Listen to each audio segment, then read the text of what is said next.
The Ostrogothic Papacy was a period from 493 to 537 where the papacy was strongly influenced by the Ostrogothic Kingdom. If the pope was not outright appointed by the Ostrogothic king, the selection and administration of popes during this period was strongly influenced by Theodoric the Great and his successors Athalaric and Theodahad. This period terminated with Justinian I's conquest of Rome during the Gothic War, inaugurating the Byzantine Papacy. According to Howorth, while they were not much interfered with in their administrative work, so long as they did not themselves interfere with politics, the Gothic kings meddled considerably in the selection of the new popes and largely dominated their election. Simony prevailed to a scandalous extent, as did intrigues of a discreditable kind, and the quality and endowments of the candidates became of secondary importance in the chances of being elected, compared with the skill in corrupting the officials of the foreign kings and in the powers of chicane. According to the Catholic Encyclopedia, was tolerant towards the Catholic Church and did not interfere in dogmatic matters. He remained as neutral as possible towards the Pope, though he exercised a preponderant influence in the affairs of the papacy. Overview. History. Since the fall of Rome, Pope Simplicius was the pope who witnessed the final overthrow of the Western Roman Empire, and fell ill in 483.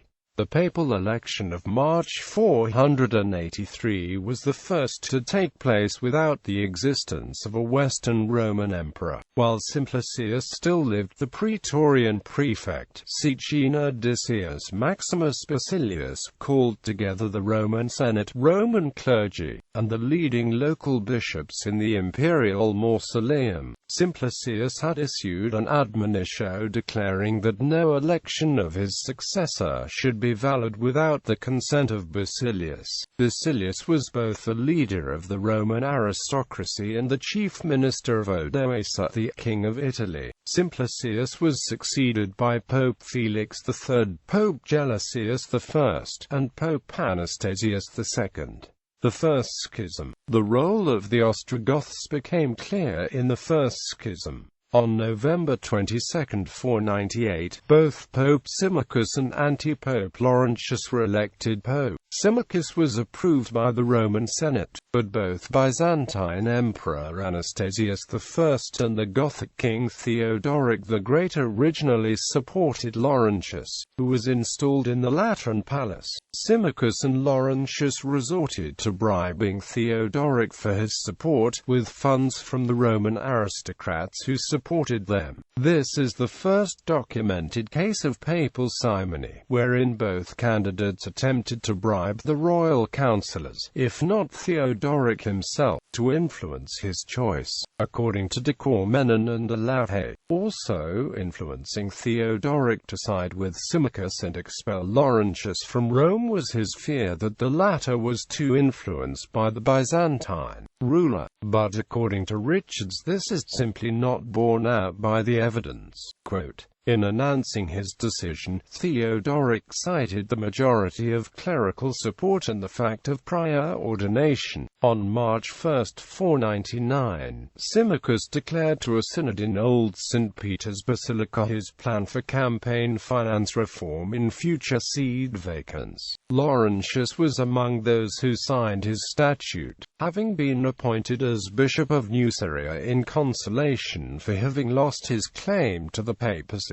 Symmachus decreed that reigning bishops would be able to designate their own successors, ending the participation of the laity for at least a half-century. When the supporters of Laurentius tried to depose Symmachus for having celebrated Easter according to the wrong calendar, Theodoric called the Pope before him in Ariminum to resolve the matter. When Symmachus arrived, he discovered that the charges against him included unchastity and maladministration of church property, and fled back to Rome. His flight bolstered the Laurentian party, who succeeded in persuading Theodoric to send a visitor to Rome to have Easter celebrated according to the Greek calendar and to convene a synod to consider the charges against Symmachus. Peter of Altinum, the bishop of Istria, came to Rome to oversee the new Easter celebration and took over the administration of the Holy See pending the outcome of the synod. In the first two sessions, the assembled Italian bishops were unable to agree on the appropriate procedures to settle the matter, but the third session acquitted Symmachus. Theodoric took a rather hands-off approach to the synod, refusing repeated requests for him to travel to Rome and resolve the matter personally. According to Richards, there is something really rather shocking about the way in which the assembled bishops of the Catholic Church fell over themselves to persuade a heretic barbarian to decide who the Pope should be. It makes nonsense of the idea of an articulation of papal monarchical theory in which the Church was superior to the lay authorities. Both the Symmachine and Laurentian factions appealed to the king for arbitration in 489, and both sides accepted his convocation of a synod. Symmachus, indeed, finally submitted a decision about his case to God and the king, hardly the sort of behavior one would accept from a champion of papal supremacy. Indeed, the regularity with which both sides invoked the intervention of the king suggests a widely held view of his impartiality. Despite the synod, Laurentius was able to return to Rome, take over much of the papal patrimony and churches of the city, and rule from the Lateran Palace while Symmachus remained in St. Peter's. After Symmachus, according to Richards, the death of Pope Symmachus in July 514 was a crucial test for the election regulations after nearly 16 controversial years of Symmachine rule. Quote, however, the Symmachine Old Guard controlled a supermajority of the priests and deacons and thus were able to elect Pope Hormisdas after only 7 days. Hormisdas was likely appointed by Symmachus himself, a procedure which was implicit in the electoral regulations. Hormisdas had prepared complicated written instructions for his envoys to the east long before his election and kept Theodoric well appraised of his negotiations with the Byzantines. Hormisdas was succeeded by Pope John I. Theodoric married his daughters to the kings of Burgundy, the Visigoths and Vandals, fellow adherents of Arianism. However, Clovis, king of the Franks, renounced Arianism in 506, as did Sigismund of Burgundy in 516, acts that could possibly describe the act of having converted to Catholicism. Quote, in 523, Athalaric, king of the Visigoths, ceased persecuting non-Arians, around the same time that the Eastern Church began its persecution of Arians. Theodoric created an Ostrogothic navy and sent an emissary to the east, headed by Pope John I himself in 526.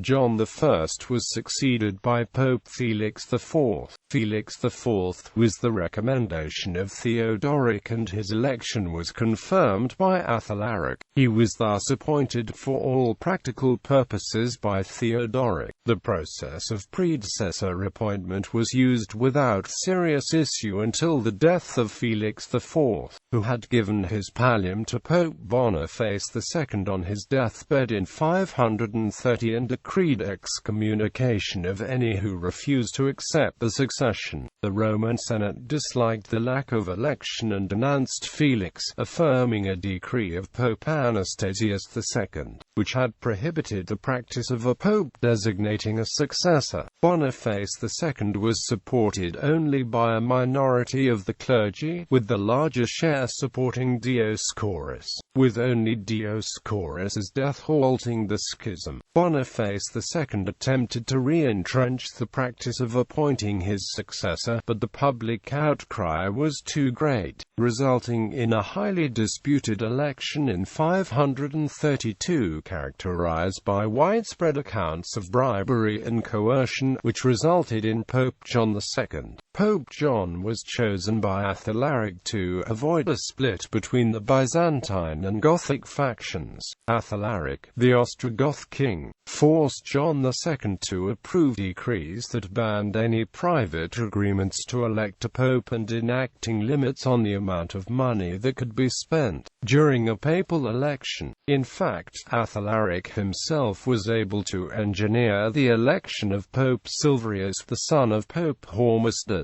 Upon John II's death, Theodahad threw his support behind Pope Agapetus I and was thus well placed to coerce the new Pope Agapetus. He had been elected with his support. Theodahad also played a decisive role in the selection of Pope Silverius, the legitimate son of Howorth.